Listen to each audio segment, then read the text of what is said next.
There are betrayals that arrive like thunder, loud and impossible to ignore, but the most dangerous betrayals are quieter than that. They sit across from you at the same table.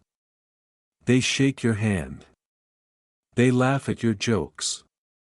They celebrate your victories as if those victories belong to them as well, and all the while, something unseen is slipping away. Trust, once broken, rarely announces the moment it begins to crack. It fades slowly, like ink washing from a page. The strange thing about betrayal is not the pain it causes when it is discovered, it is the realization that the signs were always there, waiting patiently to be understood. But by the time the truth appears clearly enough to recognize, the past has already sealed itself shut. This is the story of a man who believed loyalty was unbreakable, and the friend who proved that belief wrong. Adrian had never imagined he would build a company. He had always been a careful man, the kind who calculated every step before taking it, but when Marcus walked into his life, certainty suddenly felt unnecessary. Marcus had a gift that Adrian lacked. Where Adrian saw risks, Marcus saw opportunities.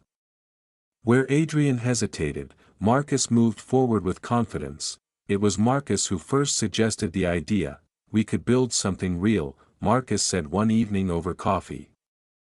"Not just another business. Something lasting." Adrian had laughed at the time, but Marcus didn't laugh. Within a year, they were partners. Adrian handled the numbers, the operations, the quiet machinery that kept the company moving. Marcus handled people, deals, growth. Together they created something that neither could have built alone, or so Adrian believed. The first irregularity was almost invisible, a minor discrepancy in a quarterly report. Adrian noticed it late one night while reviewing accounts. The number was small enough to dismiss, and so he did. After all, mistakes happened. The second discrepancy appeared months later. Again, it was minor. Again, Adrian adjusted the figures and moved on. Marcus always seemed unconcerned whenever finances were mentioned. "Numbers always look strange before they settle," Marcus would say with a smile. Adrian trusted that smile, and trust has a way of silencing questions before they are asked. The company grew quickly. New clients, new offices, new opportunities. Marcus thrived in the chaos of expansion. He traveled constantly, negotiating deals Adrian rarely saw. Whenever Adrian asked for details, Marcus would wave a hand dismissively. "Relax," he would say. "Growth always looks messy from the inside." Adrian believed him, perhaps because the alternative was too uncomfortable to consider. The company had become their shared dream. Questioning Marcus would have meant questioning that dream itself. The truth appeared on an ordinary afternoon. Adrian had not been searching for it.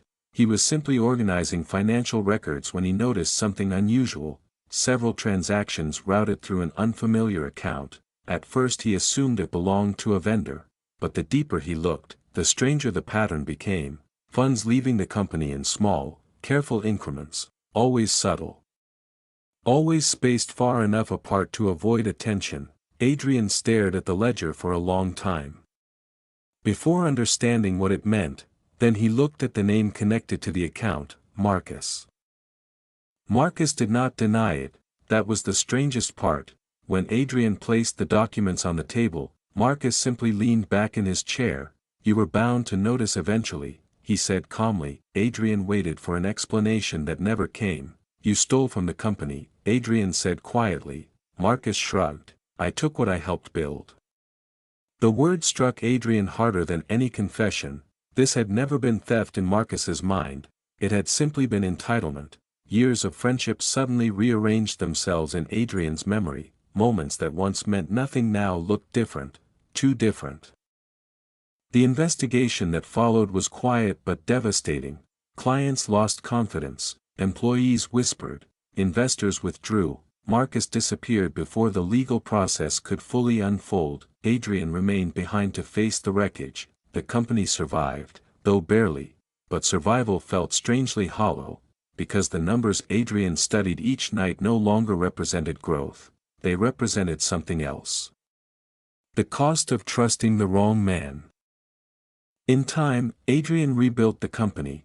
Success returned slowly, cautiously, but something else never returned with it. Trust, once fractured, leaves behind a permanent quiet. Years later, Adrian would sometimes revisit the old financial records, not because the numbers still mattered, but because they reminded him of something he had once believed, that loyalty could be assumed, that friendship guaranteed honesty. Life eventually teaches most people the same lesson: trust is not proven. By the years someone stands beside you, it is proven by the moments when betrayal would be easy, and they choose not to betray. And sometimes the most valuable thing a man loses is not money, it is the certainty he once had about the people he called friends.